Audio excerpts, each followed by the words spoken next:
Boom, boom, boom.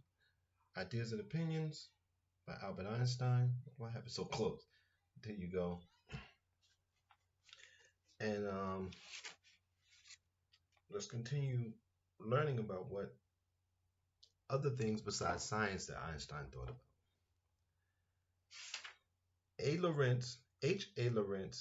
Lorentz's work in the cause of international cooperation.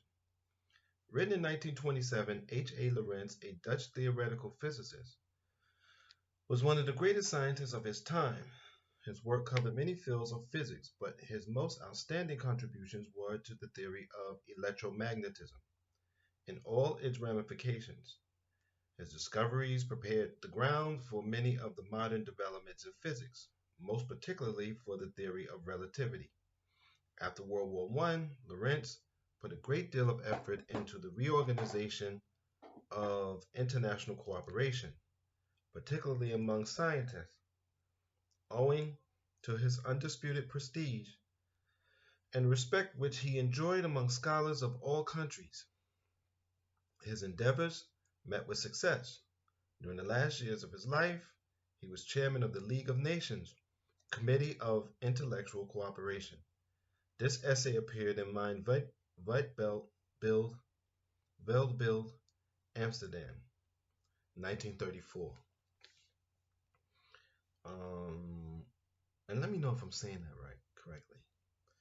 With the extensive specialization of scientific research which the 19th century brought about, it has become rare for a man occupying a leading position in one of the sciences to manage at the same time to do valuable service to the community in the sphere of international organization and international politics. Such service demands not only strength, insight, and a reputation based on his solid achievements, but also a freedom from national prejudice and a devotion to the common ends of all, which have become rare in our times. I have met no one who combined all these qualities in himself so perfectly as H.A. Lorentz. The marvelous thing about the effect of his personality was this: independent and stubborn natures, such as are particularly common among men of learning, do not readily bow to another's will, or for the most part only accept his leadership grudgingly.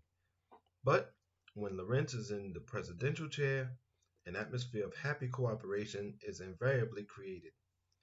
However much those present may differ in their own aims and habits of thought, the secret of this success lies not only in his swift comprehension of people and things and his marvelous command of language, but above all in this, that one feels that his whole heart is in the business in hand, and that when he is at work, he has room for nothing else in his mind.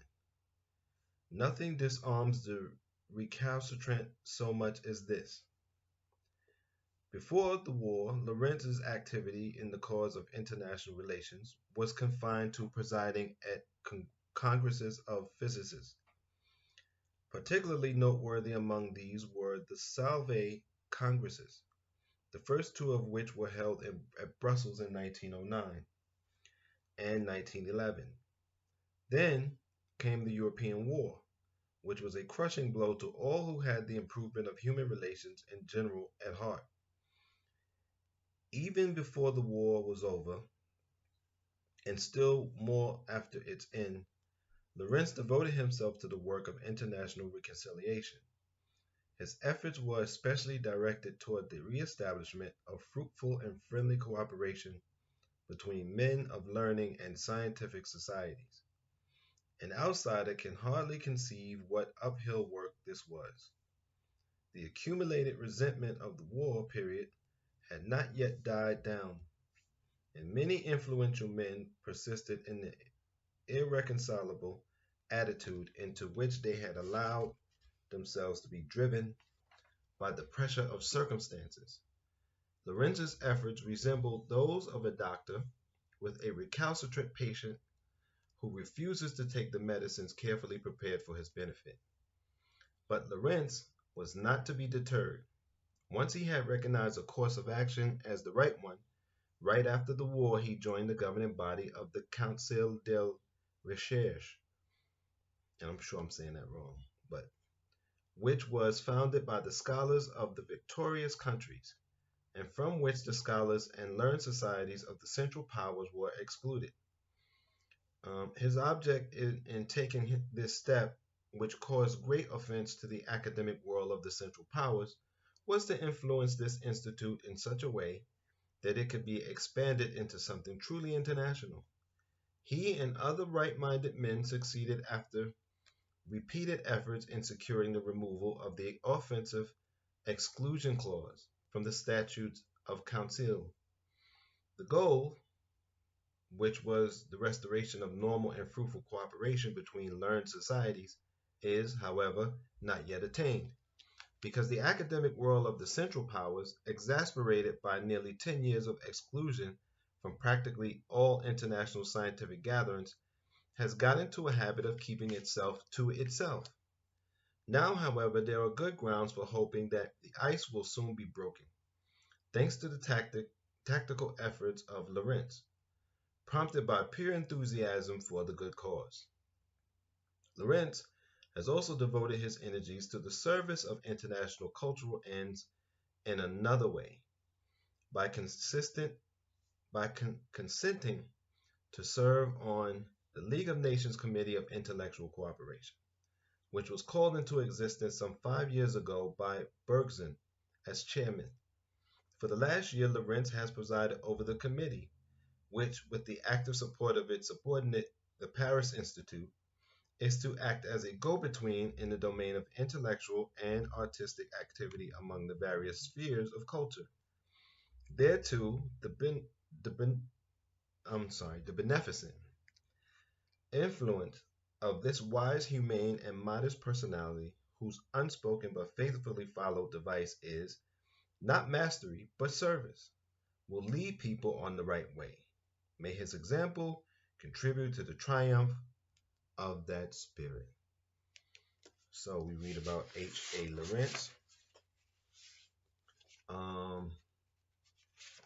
It's good to have community, and there's different types of community. There's your general community, your ethnic community. Then there's the community of your skill. So you have scientists, you can have architects, you can have artists, you can have musicians, and we need to recognize all those communities at every level if we're going to make a better society. And you could even say if human beings are even going to continue to exist, we need to go back to community. I'm not sure how many people get it, but we'll see in the next year or so, because we're going to need that concept at the core of everything if we're going to move on. Until next time, I appreciate your support, and I say take care of your mind, take care of your body, and be safe.